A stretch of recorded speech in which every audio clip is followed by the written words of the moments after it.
본장은 지난 20장에는 모세에게 가나안 땅에 가나안과 전쟁할 때 지킬 규례, 가나안과 전쟁할 때 지킬 규례가 20장까지 나왔고요. 이제 21장에서는 이제 전쟁에서 승리한 후에 가나안 땅에 이제 정착할 때부터 이제 이야기해요. 지난 것까지는 어떻게 승리할 것이고 그들을 적군을 어떻게 다룰 것인가, 요거 보면 이제 20장까지 나왔다 그러면 21장부터는 이제 너희들 승리한 후에 너희들을 어떻게 할 것인가, 이제 그거 나왔거든요. 예, 그 중에서도 이제 특별히 이제 전쟁 이후에는 무질서 하잖아요. 무질서 하니까 그러더라고. 전쟁은 사람들에게 돈을 가져다 주긴 하죠. 이기면 이제 현대전도 마찬가지잖아요. 이기면은 여러 가지 전리품뿐만 아니라 진 쪽에서 전쟁 비용을 부담해야 돼요.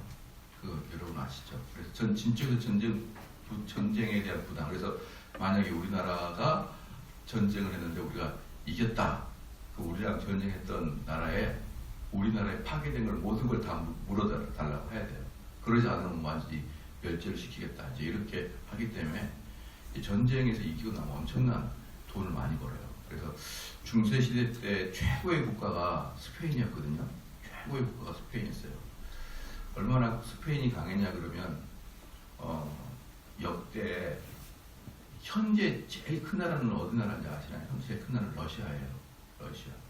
러시아가 제일 큰 나라인데 러시아보다 앞에 있었던 나라 중에 제일 큰 나라가 어디냐면 소비에트 연합. 소비에트 연합이 지금 러시아보다 약 40%가 더 있더라고요. 그러니까 지금보다 두 배 정도 가까이가 소비에트 연합이었어요. 대단하더라고요. 엄청나. 지구의 거의 6분의 1, 전 땅의 6분의 1이 소련 하나였어요. 대단한.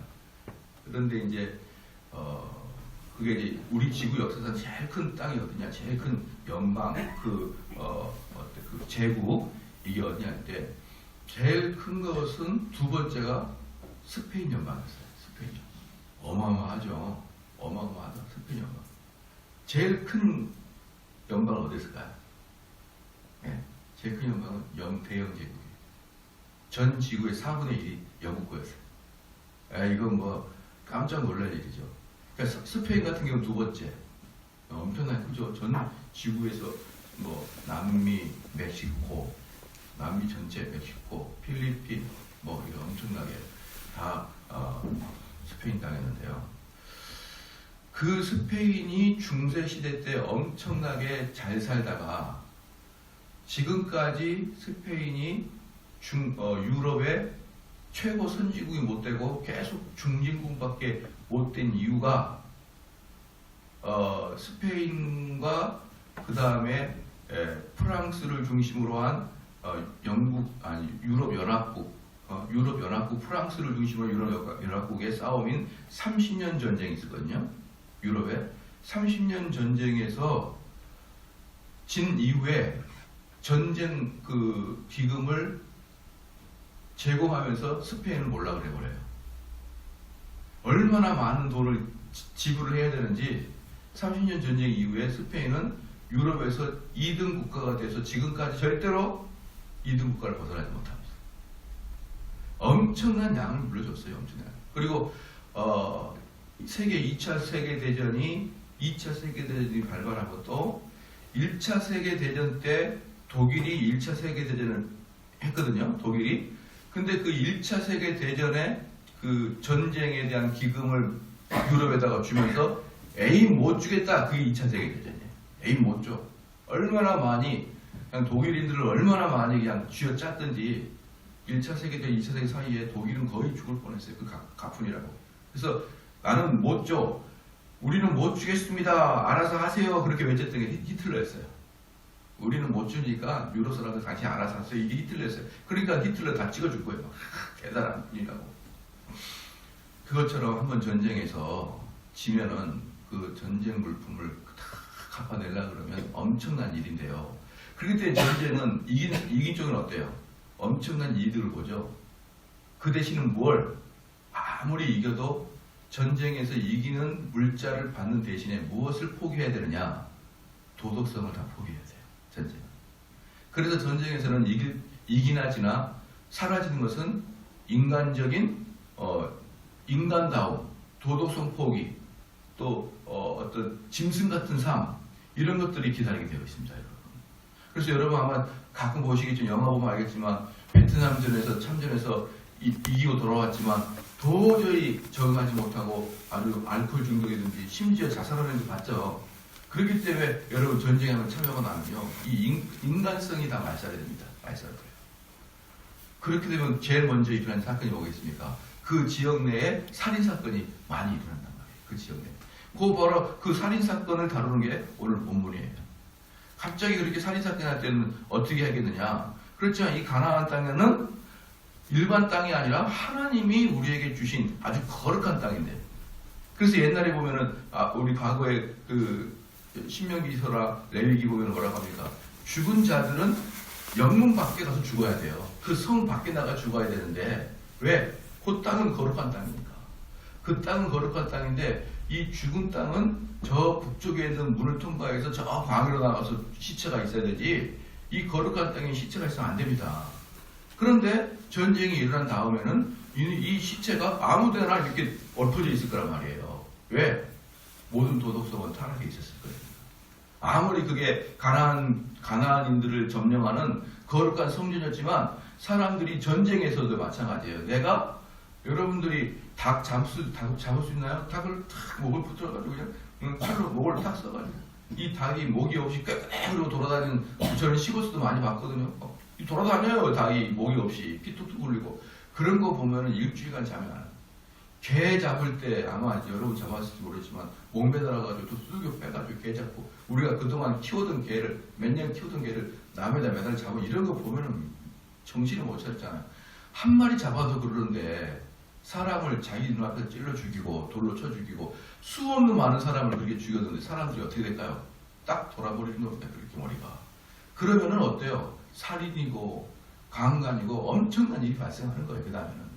그게 바로 1절입니다. 21장 1절. 내 하나님 여호와께서 내게 주어 얻게 하신 땅에서 혹시 피살한 시체가 들에 엎드려진 것을 발견하고 그 쳐 죽인 자가 누구인지 알지 못하거든. 두 가지죠. 내게 주어 얻게 하신 땅. 이 말은 뭡니까? 그 안에 시체가 원래 없어야 되는 땅이에요. 원래. 그런데 그 땅에는 이제 이 인간들이 전부 다 인간성을 다 말살되었기 때문에 그 땅에도 분명히 시체가 있을 것이다.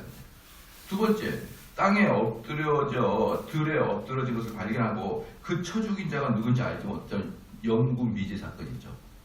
CCTV도 없으니까 영구 미제. 여러분 우리나라와 싱가포르 또는 일본이 전 세계에서 그 경찰 수사력이 제일 좋아요. 근데 이 수사력이 제일 좋은 것은 뭐냐면 경찰의 두뇌가 뛰어나서가 아니고 CCTV 때문에 CCTV. 온 천지에 몰래카메라 CCTV가 다 있어가지고요. 저는 항상 강력범죄들한테 항상 이해하고 싶은 게 뭐냐면 우리나라는요 여러분 살인을 했다 그러면 검거율 95% 이상이에요. 살인했다 그러면 그냥 살인을 하지 말아야 돼요 무조건. 왜냐하면 모든 곳에 CCTV 한 번은 찍히게 돼 있거든요. 그 주변 근방을 한번 싹 살펴보고 와버리면. 그래서 95%인데 경찰력이 우수한 것보다는 CCTV의 영향력 때문에 그래요. 그렇기 때문에 싱가포르도 작은 국가이기 때문에 다 CCTV가 있고 일본도 그렇고 우리도 그렇고 그래서 그러는데 이 당시에는 그런 거 없잖아요. 광야 많은 이스라엘 땅 가보면은 광야 많고 그렇죠. 이스라엘 땅 같은데 지금도 가보면요 이렇게 일어납니다. 예루살렘에서 여리고까지 가는 요 길은 아무것도 없어요. 그냥 캄캄한 들판. 그런데 이 당시에는 어떻게 하겠습니까? 더 그러죠. 그러니까 이 당시에는 그냥 그런 데 엎어져 있고 시체가 둥글고 있고 이렇게 많을 때는 어떻겠습니까? 영구 미제 사건이죠. 누가 죽인 줄 알아요. 그렇죠. 이제 그럴 때 말입니다. 2절에 너희 장로들과 재판장들이 나가서 그 피살한 곳에서 사면에 있는 각 성읍의 원근을 잴 것이요. 만약에 이제 그 들판에 죽었다.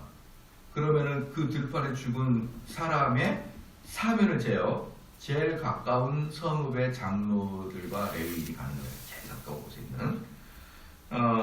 너희 장로들과 재판장들이 나가서 그 피살한 곳에서 사면에 있는 각 성읍의 원근을 잴 것이요 그 피살한 곳에서 제일 가까운 성읍 곧 그 성읍의 장로들이 아직 불이우지 아니하고 멍에를 매지 아니하는 암송아지를 취하고. 그러니까 이 장로들이 가가지고 재판장과 장로들이 가가지고 그럼 그 죄를 어떻게 이제 처리할 것이냐 이 문제인데 처음에 우선순위가 그들의 그 살인자를 잡는 게 아니에요. 가만히 보니까. 그러니까 제가 여기를 딱 보면 느낀 게 뭐냐면 영국 위제 사건으로 되는 것 같아요. 느낌이. 영국 위제 사건으로 되는 왜 더 이상 수사할 수가 있는 여건이 아니기 때문에. 이제 그때를 어떻게 하냐 보면가 사건 해결로 가는 게 아니고 제사로 가는 거라고. 제사로. 그러니까 100% 만약에 그 지역에 살인 사건이 일어나면 그 살인 사건의 해결은 100% 되는 거예요. 왜? 범인을 못 잡으면 뭐가 되니까? 하나님께 제사를 드리는 거니까. 그렇죠? 제사를 드리고 있는 거죠. 4절에 성읍의 장로들이 물이 항상 흐르고 갈지도 심지도 못한 골짜기로 죄송합니다. 3절 좀 더 할게요. 한 번도 불이우지 아니하고 멍에를 매지 아니한 암송아지. 뭡니까? 완전히 순수한 이제 1년 된 흠도 없고 한 번도 멍에도 매어보지 않는 아주 순수한 암송아지 한 마리가 제물로 돼요. 암송아지 한 마리가 제물로 됩니다. 4절에 성읍의 장로들이 물이 항상 흐르고 갈지도 심지도 못하는 골짜기로 그 송아지를 끌고 와서 그 골짜기에서 그 송아지의 목을 꺾을 것이요. 이게 뭐냐면 성읍의 장로들이 물이 항상 흐르고 갈지도 심지도 못한 골짜기. 이 물이 항상 흐르는 곳이 뭐냐 그러면 그 피가 싹 그 전 지역으로 딱 흩어져야 됩니다. 이 피가. 또 왜 그러냐 이제 이야기할게요. 그 다음에 갈지도 심지도 못한 골짜기. 골짜기인데요. 그 땅이 갈아엎지도 못하고 심지도 못한. 그러니까 지금으로 말하면 어디입니까? 인적도 드물고 그 다음에 너무 척박해가지고 사람들이 뭐하지 못하는 농사짓도록 못하는 그 땅을 사람들이 개간하지 못하는 그 땅. 그 땅에 가서 또 물이 흐르는데 골짜기인데 그 골짜기에 물이 흐르는데 거기 이 두 가지가 나타나거든요. 그러니까 골짜기에 물이 흐르는 곳과 그 다음에 사람들이 갈지도 심지도 못하는 그런 척박한 땅. 이 두 종류가 갖춰져야 되는 그 땅. 이게 뭐냐면 첫 번째는 물이 흐르기 때문에 그 물은 어때요? 다시는 돌아오지 않죠. 사람이 그 흘러간 그 피를 다시 가져올 수 없어요. 그러니까 뭡니까? 이걸 뭐라 그럴까요? 역정 불가능. 다시 원 상태로 오는 건 불가능한 상태로 딱 만드는 거예요. 일단 물에다가 피를 딱 뿌린다. 그럼 그 피를 다시는 회수하지 못하는 영구하게 흘러가는 그걸 의미하거든요. 두 번째, 불가역적. 제가 아까 말씀드린 불가역적인 상태로 한번 피를 뿌려버리면 불가역적인 상태로 되돌아오게 물이 흐르는 곳에 피를 뿌리고, 두 번째, 갈지도 경작하지도 못하면서 뭐냐? 그 또 다른 피는 땅에 흐르는데, 땅 속으로 들어가는데, 그 땅 속의 피가 어때요? 하나님에게 하소연하잖아. 그죠? 우리 가인과 아벨 사건 때 아시잖아. 그 땅 속에 들어가는 피가 하나님께 자기의 죄를, 자기가 억울함을 하소연하는데, 땅 속으로 피가 들어가는데 혹시 사람들이 농사 짓다가 갈아엎으면 어떻게 돼요? 그게 없어져 버리잖아요. 그러니까 어느 누구도 일단 그 피가 들어가게 되면 그 피를 갈아엎어서 못하게, 즉 불가역적인 곳, 영원히 하나님께 하소연하는 곳, 그것에서 제사를 드리는 거예요. 그래서 이것은 방금도 좀 전에 말했지만 영구 위제 사건에 대한 제사의 방법이에요. 이 제사의 방법은 하나님이 그 살인자를 영구히 용서하지 않는다, 이런 것을 하고 있는 것입니다. 이런 것을. 그래서 5절에 레위 자손들도 그리로 올지니 그들은 내 하나님 여호와께서 택하사 자기를 섬기게 하시며 또 여호와의 이름으로 축복하게 하신 자라. 모든 소송과 모든 투쟁이 그들의 말대로 판결될 것이라. 그러니까 레위 자손의 제사장,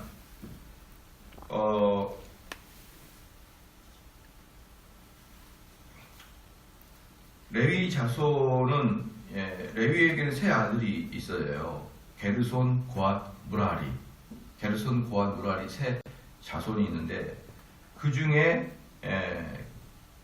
고앗 자손만 제사장이 돼요. 고앗 자손만. 그래서 이 고앗 자손의 제일 유명한 사람이 아론입니다. 아론.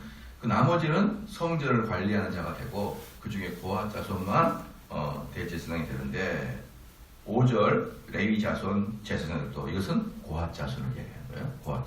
레위 자손들 중에 특별히 고앗 자손을 얘기합니다. 고앗 자손들도 그리로 올지니 그들은 내 하나님 여호와께서 택하사 자기를 섬기게 하시며 또 여호와의 이름으로 축복하신 자라. 모든 소송과 모든 투쟁이 그들의 말대로 판결될 것이다. 모든 소송과 모든 투쟁, 모든 소송과 모든 투쟁. 투쟁은 뭐냐 그러면은 백성들이 살면서 여러 가지 분쟁들을 이야기합니다. 폭력, 사기, 여러 가지 투쟁 전체가 제사장들이 또 판결을 해야 된다. 그러니까 제사장은 단지 뭡니까? 예배만을 인도하는 게 아니고 그 백성들 사이에서 재판장의 노릇까지 제사장이 다 해야 된다. 이렇게 뜻입니다. 6절에 그 피살된 곳에서 제일 가까운 성읍의 모든 장로들이 그 골짜기에서 목을 꺾은 암송아 주위에 손을 씻으며. 그러니까 제사장, 특별히 이제 하나님 말씀을 맡은 자는 이제 교회 안에서도 마찬가지예요. 이런 중재 역할을 잘 해야 됩니다. 목사들은 서로 간에 투쟁이 있을 때, 서로 간에 문제가 있을 때 이 중재 역할을 잘하는 것이 또한 목사의 직무 중에 하나예요.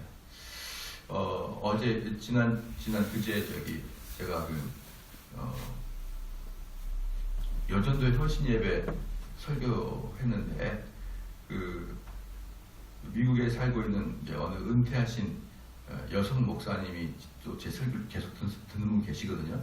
근데 그분이 그 설교를 듣고 저를 자기 교회 담임 목사로 세우고 생각하고 싶다는 이렇게 와서 담임 목사로 법률적인 게 아니지만 어쨌든 의지적으로 또는 감정적으로 자기의 담임 목사님을 저를 세우고 싶다 이렇게 많이 들었지만 특별히 지난주에 여전도의 헌신 예배 설교 때문에 그런데 왜 그러냐 그러면은 다른 것들은 주로 다른 설교는 원리를 이야기했다 그러면 지난주에는 아주 구체적인 프랙티스를 이야기한 거잖아요. 그러니까 사람들이 좀 더 이제 강하게 깨달았던 것 같아요. 이게 뭐냐면 목회자의 중재 역할 중에 하나죠. 왜냐 그러면 만약에 여성과 남성의 다툼이 있다 가정이 그럼 목회자는 제가 설교했던 그런 기준을 가지고 판단할 수 있잖아요. 여자는 이래야 된다. 남자는 이래야 된다. 구체적으로 판단이 되잖아요. 지금 말씀드린 게 뭐냐면 목회자가 중재 역할을 해야 된다고요. 왜? 하나님 말씀에 의한 현실적인 상황을 하나님 말씀에서 끄집어낼 수 있으니까. 그래서 이 교회에서는 그렇게 실제적인 문제를 다룰 때는 정말 하나님 말씀을 깊이 알고 있는 목회자의 중재는요 은총입니다. 은총. 그 목사님도 쭉 썼더라고요. 그 삼성제일교인들은 정말 큰 은총을 받았군요. 은총이에요. 그래서 목사님들은 단지 원리만을 잘 제시하고 그게 아니에요. 실제로 문제가 있을 때 개입을 하고 그 개입 속에서 가장 현명한 일을 그 목회자가 말씀을 통해서 제시할 때 모든 교인이 거기에 순복하게 된다 그러면 모든 문제는 해결되죠. 모든 문제는 해결되는 거예요. 그런 차원에서 볼 때 레위 지파 중에 고앗 자손 중에 그들을 제사장으로 삼으면서 또한 그들이 모든 재판에 관여할 수 있게 하는 것은 신약교회에서 여전히 똑같은 정신을 이어받고 있다라고 보면 되는 거예요. 그래서 장로들 6절에 그 피살된 곳에 제일 가까운 성읍의 모든 장로들은 그 골짜기에서 목을 꺾은 암소마 뒤에 손을 씻으며. 왜 그런 그 피살된 장소에서 가장 가까운 장로나 제사장들이 그 일을 하느냐? 가장 가까운 곳에 범인이 숨어 있을 확률이 없다. 그런 뜻은 아니에요. 뭐냐? 그 지역에 피를 흘리지 말아야 되는데 그 피가 불법적으로 흘렀기 때문에 그 가까운 제사장이 제사를 드려야 된다. 무슨 말인지 아시겠죠? 그 지역에 그 가까운 곳에 성읍에 범인이 숨어있을 확률이 좀 많다 그런 개념이 아니고 그 가까운 성읍이 무죄한 사람의 피로 인해서 더러워졌기 때문에 가까운 성읍의 제사장들이 그 일을 하게 되는 것입니다. 7절에 말하기를 우리의 손이 이 피를 흘리지 아니하였고 우리의 눈이 이것을 보지도 못한다이다. 그런데 어때요? 원래 제사장들은 시체를 만지도 못하는데 시체도 못 만지냐. 근데 시체를 만져야 되고 제사를 지내야 될 때 뭘 못하는 거예요? 6절 중반부에 그 골짜기에서 목을 꺾은 암송아지 위에 손을 씻고, 그러니까 목을 꺾고는 암송아지 위에다가 세숫대 같은 걸 놓고 거기다 손을 씻어요. 손을 씻은 다음에 말하기를 우리의 손이 이 피를 흘리지 아니하였고 우리의 눈이 이것을 보지도 못하네. 그러니까 우리는 이 시체를 만지지도 않았고 우리 시체를 우리가 보지도 못하네. 만졌잖아요. 제사장이 봤잖아요. 다. 그럼에도 불구하고 암송아지 위에 손을 씻는 것이 무슨 뜻이에요? 제가 말씀드렸듯이 이 땅의 더러움을 깨끗하게 해주셔서 이 뜻이에요. 이 땅에 사람의 피가 흘렸는데 이 땅에 저주가 그래서 임할 건데 요 사람의 피를 우리가 보지도 못하고 만지지도 못한 걸로 여겨주십시오. 이 송아지를 받으시고 그런 내용입니다. 8절에 여호와여 주께서 속량하신 주의 백성 이스라엘을 사하시고 무죄한 피를 주의 백성 이스라엘 중에 머물러 두지 마옵소서 하면 그 피 흘린 죄가 사함을 받으리니. 어때요? 지금까지 딱 설명드리기 이해가 되죠? 이 죄를 우리에게서 거두어 가십시오. 이 시체에부터 나오는 이런 아주 더럽고 추한 것들을 우리 성읍에서 가져가십시오. 이게 해결책이에요. 범인을 못 잡고 영구 미제로 남은 사건에 대한 해결책은 범인을 잡는 쪽으로 가는 게 아니고 용서를 구하는 쪽으로 갑니다. 9절에 너는 이와 같이 여호와의 보시기에 정직한 일을 행하여 무죄자의 피 흘린 죄를 너희 중에서 제할지니라. 그렇게 하면 어떻게 됩니까? 무죄자의 피가 이 마을에서 제거가 될 것이다. 이 마을에서 제거가 될 것이다. 그 대신 뭐가 있냐 그러면요. 그 죄를 저지른 사람 있잖아요. 그 누군지 모르겠어요. 누군지 모르겠지만 그 사람에게 대한 책벌은, 죄에 대한 대가는 영원히 하나님이 너를 따라다니면서 심판하실 것이다. 그러니까 아마도 이 이스라엘 백성이겠죠. 이스라엘 백성 중에 모든 사람이 다 잘 살지 않잖아요. 하나님 말씀대로 살지 않잖아요. 여러분에게 세계 여러 나라가 가보면 비슷비슷하거든요. 비슷비슷해요. 대도시. 근데 예루살렘은 참으로 독특한 나라라고, 도시라고 그러더라고요. 예루살렘은 꼭 가볼 필요가 있다. 근데 예루살렘에 가보면은 전부 다 사람들이 종교적인 형태의 옷을 입고 다니는 게 아니라 대도시처럼 술도 먹고 여자들이 미니스커트도 입고 그런 사람도 많아요. 어떤 또 일정의 사람들은 아주 종교적인 사람들도 있고. 그러니까 여전히 마찬가지예요. 이 당시에도 종교적인 사람이 있는가 하면은 불순한 자도 있을 거 아니에요. 예루살렘 안에, 이스라엘 안에. 그러면 그들이 어때요? 그러나 그들은 불순하고 나빠서 사람을 쳐 죽일 수는 있어도 그 마음, 그 미스가 곳에는 그들은 또한 하나님을 믿는 백성이잖아요. 그러니까 모든 사람이 하나님을 믿는 것을 베이스로 두고 어떤 사람은 좀 더 종교적인 사람이 있고 어떤 사람은 좀 덜 종교적이고 어떤 사람은 나쁜 사람도 있을 거예요. 그러나 모든 베이스는 어때요? 여호와 하나님을 섬기는 사람들이란 말이죠. 그렇기 때문에 그들에게 어떠한 벌을 가냐 그러면 엄청나게 중요한 제사장이 그 범인을 향해서 영원한 저주를 선포하는 거예요. 이 제사를 통해서. 그럼 그 사람 어때요? 못 살죠. 못 살아요. 여러분 가끔 그러잖아요. 사람들이 죄를 지었다가 도망가가지고 몇 년을 숨어 살다가 10년이나 15년 지나면 공소시효가 끝나는 그런 직전에 한 10몇 년 만에 딱 잡혀요. 그럼 그들이 뭐라고 한답니까? 이제야 발 좀 쭉 펴고 잘 수가 있겠군. 10몇 년 동안 도망다니면서 항상 뭐가 뽀시락 소리가 나도 덜컹덜컹. 지나가다가 경찰이 아니라 경비원만 봐도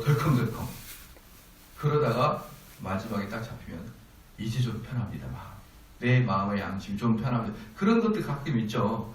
그러면 이스라엘에서는 어떻겠어요? 자기가 죽였고 그런데 그 지역의 제사장들이 그 죽은 자를 위해서 영원한 저주를 선포하는 제사를 드릴 때 이 사람은 평생 동안 못 버립니다. 그리고 죽으려고 이제 늙어서 죽음을 앞에 두면 둘수록 어때요? 그것은 절대로 잊지 못하고 더 큰 무게로 그 사람을 짓누를 거란 말이에요. 그 사람을. 그렇기 때문에 이 21장의 1절부터 9절까지의 내용은 뭐냐?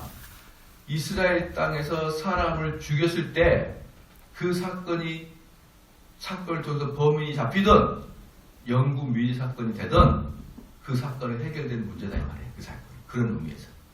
그 사람은 직접 감옥에 가지 않지만 평생 무거운 짐을 지고 갈 수밖에 없는 그러한 이스라엘의 구조더라 이 말입니다. 그래서 우리 이스라엘에서는 제사를 드릴 때 어떻습니까? 염소에다가 머리에다가 안수해가지고 광야에다가 버려버리죠. 광야에 버려버리면 거기에 염소의 머릿속에 있는 죄가 이스라엘 대표는 죄가 광야에서 자기들 어때요? 악한 마귀의 발원지, 악한 마귀의 발원지는 광야인데 이스라엘 백성들에게 죄를 1년에 한 번씩 대속주일 때 이스라엘 백성들의 죄를 염소에다가 안수해가지고 다시 광야로 보내잖아요. 니네들 조상이 있는 데로 가라 보내잖아요. 똑같은 개념이에요. 똑같은 개념. 여기에서 암송아지를 잡아서 다시 너희들의 죄로 가라. 그래서 끝내버리고 하나님에게 탄원하고 그래서 모든 사건을 종결하라. 이런 뜻입니다. 하나님 기도하시겠습니다. 하나님 아버지, 하나님께서는 정말 하나님이 택하신 그 장소에서 애매히 피를 흘리는 그러한 죄는 결국은 끝까지 책임을 물으시는 하나님의 속성을 보게 하여 주심을 감사합니다. 우리는 죄를 지어서 사람들의 눈에나 또는 사람들의 제도와 법에 걸리지 아니하면은 상관이 없을 것 같은 그런 마음을 갖지만 사실 하나님의 백성들은 그 죄의 목록이 사람들에게 걸리든지 걸리지 아니하든지 우리의 마음속에는 그 죄에 대한 자책감이 끊이지 않고 남아있게 됨을 고백하나이다. 그러므로 우리는 남의 눈을 의식하여 죄를 짓지 않는 게 아니라 하나님 앞에서 죄를 짓지 아니하는 자가 되게 하여 주시옵소서. 이 죄의 마음은 우리가 시간이 가면 갈수록 연륜이 깊어서 하나님 앞에 가는 날이 가까우면 가까울수록 더욱더 무거워질 것이며 더욱더 괴로워질 것인 것을 잘 기억하게 해주시옵고 오늘 하루도 살아갈 때 절대로 죄를 짓지 아니하고자 하는 마음으로 강하게 하여 주시옵소서. 특별히 이 시간에 김성자 권사님, 이종국 집사님, 양용숙 권사님 주 앞에 귀한 헌금을 드렸사오니 주여 이 헌금을 받아 주시옵고 드리는 손길에 하나님의 놀라운 은총을 허락하여 주시옵소서. 항상 그 영혼의 마음에 하나님을 사랑하는 마음이 떠나지 아니한 자가 되게 하여 주시옵고 특별히 육체적 건강 다치지 아니하도록 성령이여 불꽃 같은 눈으로 지켜봐 주시옵소서. 감사드리며 예수님의 이름으로 기도합니다. 아멘.